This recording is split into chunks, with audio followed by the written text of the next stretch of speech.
so you use the term projective identification. When we project onto leaders, either they're all good or they're all bad. So we might say, okay, I was going through, let's say, an acquisition when I worked in banking, and we were taken over by a Bank of America in the city of London. And initially, we thought the new CEO was like a savior.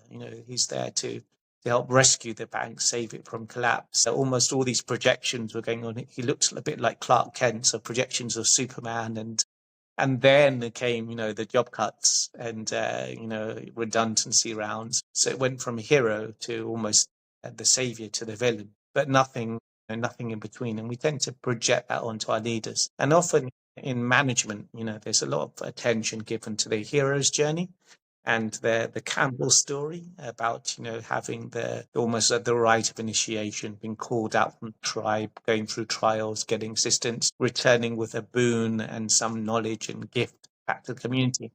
But we don't spend enough time on the monster's journey, which is almost like how every hero inevitably also becomes a monster.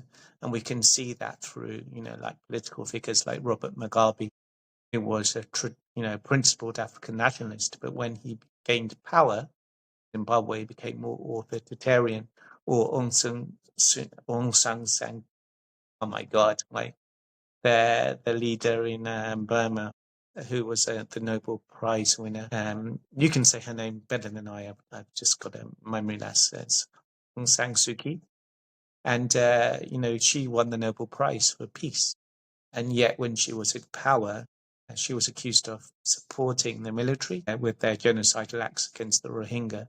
So you can see how, if we easily portray somebody as a hero, we are almost setting themselves up to fail. And actually, psychologically, we do that. We like to build people up and then we like to tear them down. And there's no more interesting stories that people like than reading stories of downfall. So this represents something in our human nature where we like to see our heroes fall. And that's a dynamic, I think that, so we need to become aware of them.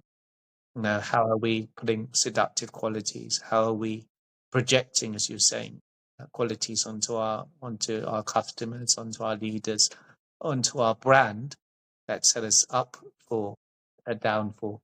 So the invitation here is to bring nuance and to recognize that we're a complex interplay of both the light and the shadow, and both aspects will always be there, and trying to ignore or pretend that one or the other is missing, I think is a fallacy and a mistake.